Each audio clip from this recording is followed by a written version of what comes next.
Well, good morning. My name is Kevin Bennett. I'm the outreach pastor here at Wood Creek, and I am also a big, gigantic scaredy cat. I don't know if you know that. Some of you might be thinking, wait, Kevin, don't you climb mountains and stuff? Sure, that's what I do now, but I was born a scaredy cat by nature. Let me tell you what I mean.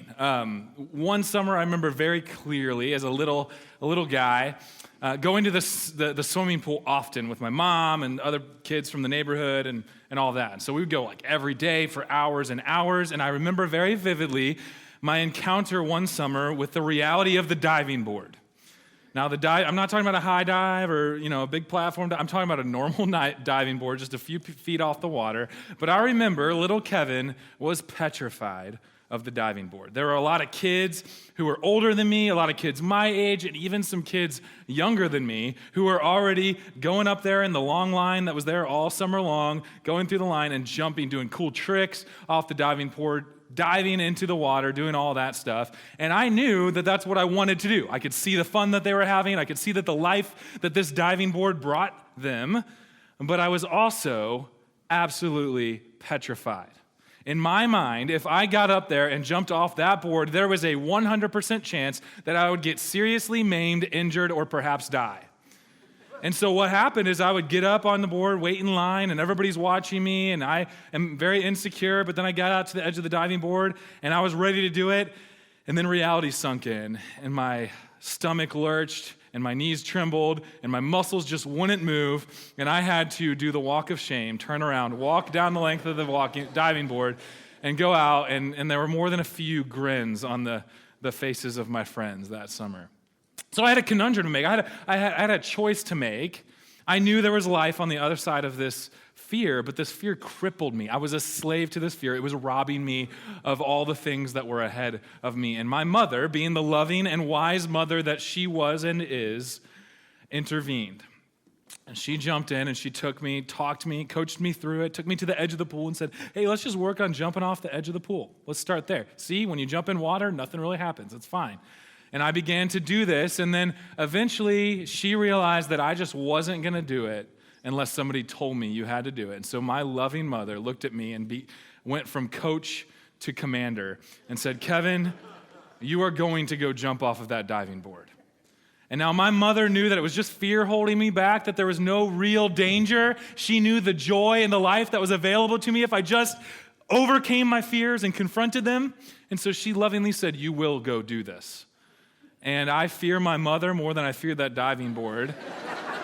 So I did. I jumped off. Now, the reality is that fear completely unfounded? No, it's actually not. I had heard stories of a real person. I knew the name of this guy who had jumped off and accidentally messed up his jump and hit his head on the edge of the diving board and gashed and was bleeding all over the pool. There was some real danger. I knew you could jump off the diving board and accidentally belly flop and it really hurt. I saw kids with their entire side being red. I said, I don't want to do that. And so there was a little bit of legitimacy to that fear. But that fear took a hold of me in a way where it went way beyond the legitimate fear. That fear became my master. That fear became a master that robbed me of the life that was before me. And I'll tell you what, when I jumped off that diving board, the rest of the summer was unfettered joy, unbounding excitement, adventure, and growing as I spun and flipped and dove my way through the air the rest of the summer, and I loved every minute of it. I had overcome my fear and entered into the promised land of the diving board. It was great. Now, the reality is, that's kind of a funny illustration, but those situations aren't unique to childhood or diving boards. They are, in fact, on a deeper level, part of what it means to be a human being. Part of what it means to be an adult or a kid, to be a man or a woman, to be a Christian or a non-Christian, and people of all cultures and all places and all times have dealt with fear. It is part of the human experience, and at times, we as humans are called into that same choice. Do we confront our fears, overcome our fears, and claim hold of the life that lies beyond our fears, or do we allow our fears to become an oppressive master over us, robbing us of the most fully alive versions of ourselves?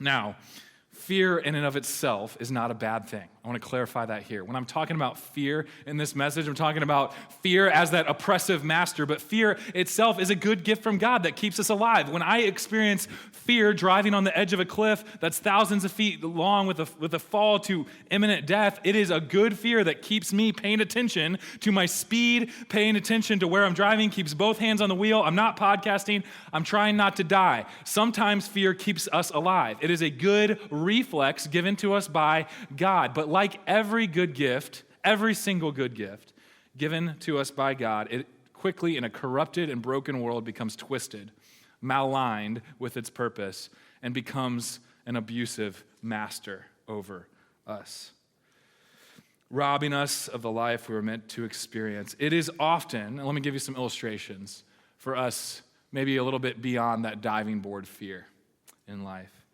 It is often an intense fear of failure and the existential crisis that it would bring us to our identity if we were to fail that is behind workaholism and a willingness for humans to sacrifice their marriage, to sacrifice their family, their personal health, and their ethics on the altar of work. That fear of failure. It is often a fear of rejection from others that causes us to become a slave to pleasing other humans by compulsively needing to help others by spending more time, money, and attention than we should, or to present an enviable life to others online or in real life to gain social affirmation. We become a slave to the fear of rejection. I cannot handle if I'm rejected. I'm afraid of that reality, so I will clamor and do everything it takes to make sure I'm not rejected. It is a fear of the loss of an identity as a good parent that spurs us on to overspend, overcommit, and overemphasize the comfort of our own children and to compulsively helicopter around them until they are either resentful of us or are weak and underdeveloped socially, morally, and physically because they have not even been given an opportunity to grow and develop the way humans are meant to, through trial, through difficulties, and through problem solving. It is a fear of being alone and unloved, and I see this often in my years in young adults ministry, that causes people to compromise their standards in dating relationships. Because I'd rather compromise physically, I'd rather compromise with the kind of person I'm dating than face the fear of being alone and unmarried in a culture that idolizes romantic relationships. I could go on. Those are just some examples. But what I'm saying is that a twisted version of fear is what causes a lot of the twisted behaviors of humans. Dare I say the sinful behaviors of humans. It's been that way since the fall. And today, as we continue our series in Beginnings, which is the first 5 books of the Bible in the book of Numbers, I wanted to highlight a simple but profound story. It really is simple. We're going to walk through it, summarize some of it, read some of it, but Israel's going to face a choice between faith and fear. And then we're going to watch what happens to Israel, what the outcome of that choice is. And then we're going to talk a little bit about what it means for us. So let's jump into the story. In Numbers chapter 13 and 14 is where we are in your Bibles, if you have that. If you have the Immerse book, we're going to be on page 227 to start out. I'm not going to say the page number every time, but we'll be on 227 and around there to start out. And we'll start in the second paragraph. But to summarize really quickly as you're turning there, remember where we are in the story as we arrive at Numbers 13. Remember what the people of Israel have just experienced. They're the chosen people of God, given the promise of Abraham to become a blessing to all the nations, to have a large burst of population, to be a large nation in numbers, but also they were given the promise of a land early on, a fruitful and bountiful land. And so you've seen that play out over time in this Beginnings book. They just recently found themselves in Egypt, and they were slaves in Egypt, and God delivered them via his power over Egypt out of slavery via the Passover lamb. Then he delivered them from Pharaoh yet again through the Red Sea, and then he delivered them to Mount Sinai, where God met with his people and formed out of this nation God's nation by giving them a law through Moses. And so he had given them all these good gifts, deliverance, a law. He'd formed them a people, given them an identity and a way to interact with God properly and uniquely among the nations. And then now they've left Mount Sinai and they've finally arrived at the edge of the promised land in Numbers 13 and 14, where we are this morning. And so you, as the reader in the book, reading the whole thing as a story, you're finally excited. They're here. I've read about this land.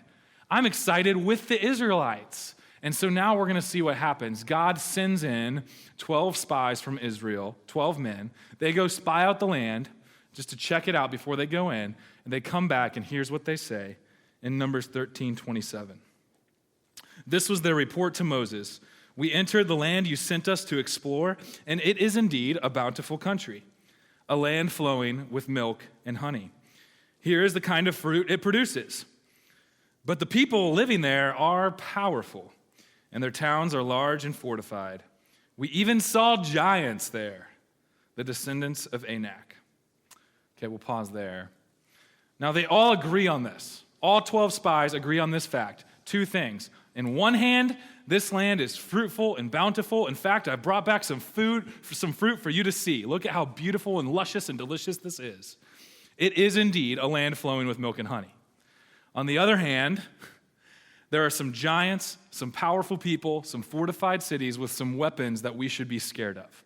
Both of those truths are facts about the promised land that all 12 spies agree on. Okay, so these are the facts. Now, with those facts of both a beautiful, productive land, but also fearsome and big opponents that are bound to be trouble for the Israelites, let's watch what they do with these choices. They all agreed on this, and here's the spies' report on now not just the facts, but what they think should be done. But Caleb tried to quiet the people as they stood before Moses. And he said this is what Caleb says. Let's go at once to take the land, he said. We can certainly conquer it. Okay, that's Caleb's response. But the other men who had explored the land with him disagreed. We can't go up against them. They are stronger than we are. And there's a lot more to read there, but we're going to pause there. The reality is you've got Joshua and Caleb, two of the spies, saying, let's go in. We read it earlier. They said, let's go in. Do not be afraid. The Lord is with us. Look at what he's done. We can do this. In fact, we're not going to do it. God's going to do it, and he's powerful enough. They have the path of faith well marked out with the reasoning behind it. The other 10 spies have the path of fear well marked out for the Israelites. So now there's a choice. The people of Israel, in the face of legitimate fear, this is legitimate. It makes sense that they are afraid of the giants that have better weapons than they do and more fortified cities than they do in the land, to be afraid. They have a choice. Follow Caleb despite the fear into the land, trusting with faith that God will indeed be the one who will deliver them the land, or be afraid. Believe that we will die if we do that. Let's not do that. So what do they do? What's the choice that they make? Well, read this with me, and it's page 227 in the middle of the page, Numbers 14, verse 1, if you're in your Bible. This is the response of the Israelites to these two choices of fear and faith. Then the whole community began weeping aloud, and they cried all night. Their voices rose in a great chorus of protest against Moses and Aaron. If only we had died in Egypt, or even here in the wilderness, they complained. Why is the Lord taking us to this country only to have us die in battle? Our wives and our little ones will be carried off as plunder. Wouldn't it be better for us to return to Egypt? Then they plotted among themselves, let's choose a new leader and go back to Egypt. Wow. I don't know if you realize what you just read, but this is exactly what fear does to us when it grips us, isn't it? What a great commentary on what fear does. It robs us of all perspective. Psychological terms for it are fight or flight, adrenaline, hormonal overload. You basically get so caught up in the tension and the anxiety of the moment that you can't think straight, and all you want to do is either run or fight. And in this case, they want to go all the way back to Egypt because it's all they knew, back to slavery, back to not having to take over lands, not having to have faith in anybody outside of themselves, but just living a pathetic little existence in slavery apart from God. That's what they want in this moment, even after all God has done for them. Make no mistake, this is nothing less than an indictment against God himself, this response. An accusation that God is not just not for them, but that God is actively against them, that God has deceived them through all this stuff that's happened before so that now he might willingly lead his people to slaughter. That's what they're accusing God of after all he has done for them. This is anarchy. They want to choose a new leader. So next, Moses and Aaron and Joshua and Caleb stand up and give the plea to the people that you heard read earlier. This is their final plea. Don't go that route. I know you want to respond to fear. This is your last call. Don't go that route. Trust Yahweh. Trust the Lord. Look at what he has done. He's the one who will do it. You just need to let go of control and overcome fear to gain the life you were promised. And after this beautiful and passionate plea, what is the response of the people? This is the last sentence on page 227, Numbers 14:10. But the whole community began to talk about stoning Joshua and Caleb. Then the glorious presence of the Lord appeared to all the Israelites at the tabernacle. Fight or flight. Earlier they wanted to run back to Egypt. Now they want to fight. They can't kill God. They would if they could probably. But they can kill his leaders. And so they start talking about stoning Joshua and Caleb for even mentioning the path, the choice that they might have faith and confront this fear. That's a pretty intense reality, a pretty intense response. And this is another quintessential commentary on what fear does to the human condition in our sinful state. Fear often turns us into violence. They want to kill these guys. How many times have you turned to violence, either physically or verbally, because deep down inside you were afraid? Fear is often at the root of the harm humans do to others. Wars between nations, crime, verbal abuse, lying, and many other things are often just the result of the snowballing effects of fear. Once fear that starts as a legitimate fear with real risk in the world, given to us as a good gift, once fear elevates over just a warning mechanism in our body to help us thrive in life and elevates itself to the role of master in our life, because if this fear is real, then we lose things that are our idols, that are our gods, that we really worship, like our own control or our own success or our own identity or picture of our identity. Then all of a sudden, fear snowballs. And when somebody comes at me and my identity or the thing I'm afraid of losing, I want to kill them. That's the response of humans to fear. And so often, fear is at the root of the awful, traumatic, terrible things that happen in this world. So the people had a choice, and they chose fear, needless to say.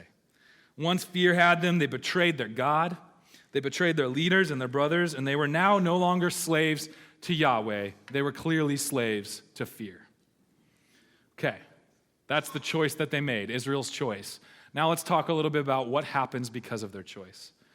So what happens next in the story and Israel's outcome is interesting, and I'll summarize for time, but it says that God was ready to kill them as a result of this. He says, I'm ready to send pestilence on these people and start a whole nother nation through Moses. And as you read that as the reader, you look at that and go, honestly, that kind of makes sense, because they just said, we don't want you, God. In fact, we wish we could kill you. We're going to kill your leaders. We'd rather have slavery than the lying and the deception that you've brought us out here just to die in battle.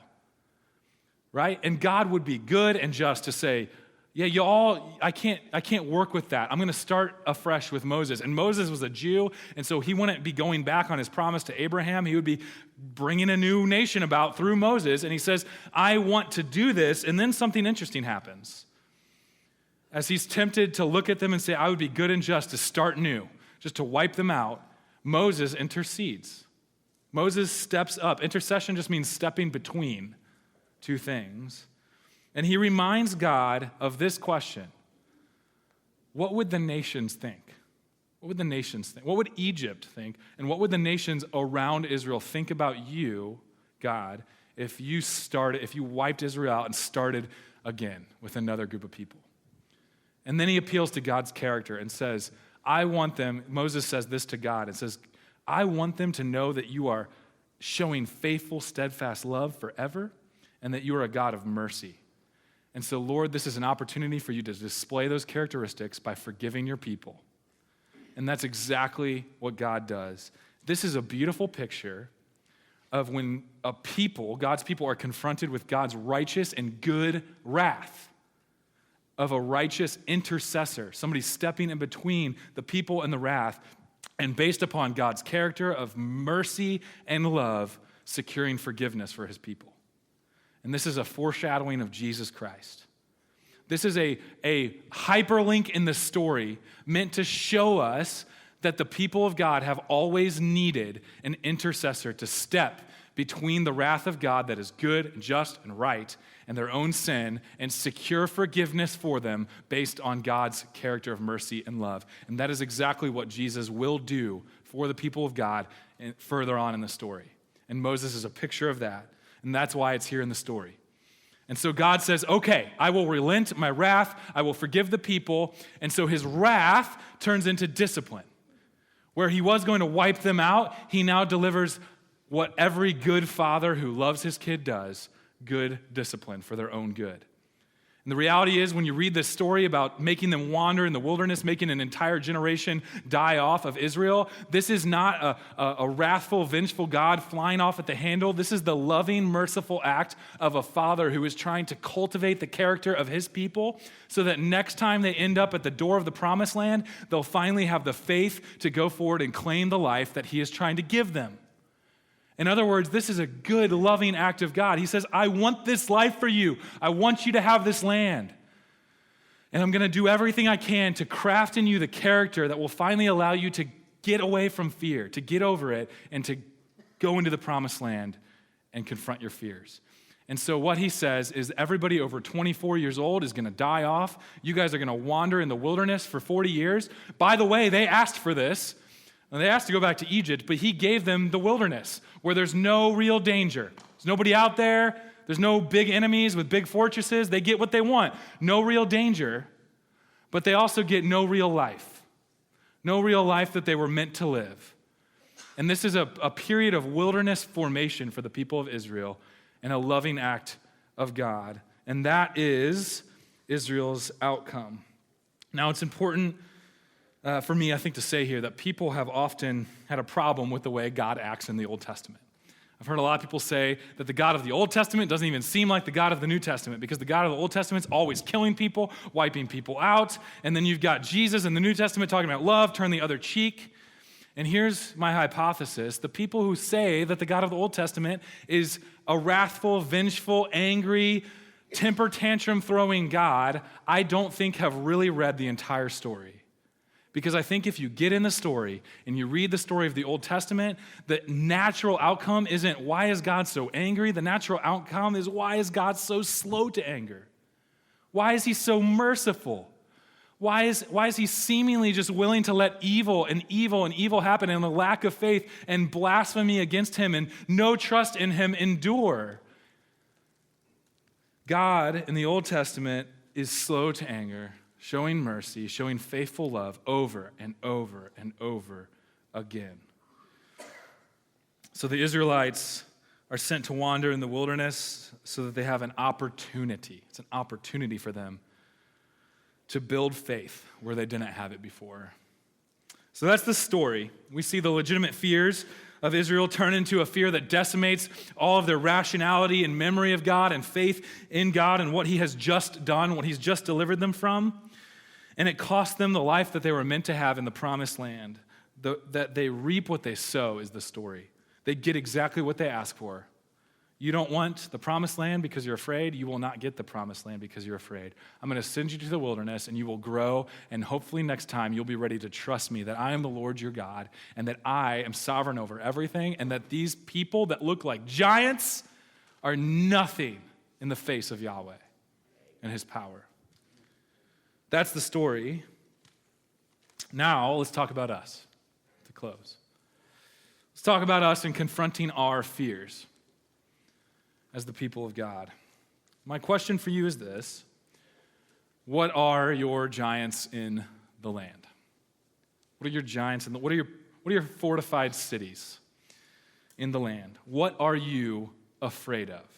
Now, I'm going to spend a lot of time here because my application isn't going to be me telling you what to go do. My application is going to be asking two questions, and I will pray that the Holy Spirit of God will guide you in what your next step is. But as I do that, I just want to say this. If you're sitting there going, Kevin, I'm not really a fearful person. I can't really think of anything I'm afraid of. My pushback would be is it maybe the case that the reason you say you're not a fearful person is because you're afraid of being afraid? Because you're afraid of weakness. Because you're afraid either of being perceived by others or even internally acknowledging yourself that you do indeed have fears, that you do indeed have weakness in you. And you're so afraid of that you're blinded to the fact that you have fear. Here's the reality. If you are a sinner, you have fear. Because at the root of sin is fear. Remember the story a few weeks ago. We read this. Adam and Eve accused God of not having their best interests at mind, and at the root of that is a fear that God is holding out on them. A fear that God is not who he says he is. A fear that the way God has said the path to life is not true, and that they're being robbed. It's cosmic FOMO. They have a fear of missing out on true life. And because of that, they betray their God, say, I don't trust you. They seize control out of fear and say, I'm going to take control of my own life and chart my own path to life and good. And that's called sin, and it results in death because we're really, really bad at being God, especially when we're afraid. You know who's not afraid? God. And that's what we do when we sin. Every time we sin, I think there's fear at the root of it. We are afraid of losing something. Maybe it's control. We're afraid of God, maybe, in a bad way. Afraid of being betrayed by God. We can't really trust him. Maybe we're afraid of the world in which we are not God because we can't control that world. God can't be controlled. That scares us. Fear grips us. This is what it means to be human. So I want you to think about your giant right now that you're afraid of. Just one. Chances are we have many of them. I do too. But I'm asking an introspective question. Think of it right now while we're here. What is it? Is it being alone? Are you terrified of being alone? Because the reality is you don't like the person you see in the mirror. And if you're alone, you just have to confront that person. And if you turn off the TV, the podcast, the books, the busyness, and you're forced to sit with yourself, you are terrified of what you will have to encounter. Are you afraid of death? That makes sense. That's a legitimate fear. Are you afraid of losing control? Because that means you don't control the outcome, or at least have the illusion of it. Are you afraid of failure? Because that might show your weakness, and who are you unless you're successful in this life? Are you afraid of being a bad parent? Are you afraid of betrayal? Is it fear of physical harm? Is it fear of losing someone you care about? Is it fear of letting your weakness be seen? What is it? Think of one thing. And now I want you to do one thing as you're thinking about that giant in the land. Think about how the Spirit of God is inviting you right now, as we sit here, to confront that fear. How is the Spirit of God inviting you to take a step forward in confronting that fear this morning? And as you think about that, I want to read this scripture over you. This is why I phrased the question the way I did, with the Spirit of God, because I believe the Spirit of God comes right at our fear. Romans 8:14-17. For all who are led by the Spirit of God are sons of God. For you did not receive the spirit of slavery to fall back into fear, but you have received the Spirit of adoption as sons, by whom we cry, Abba, Father.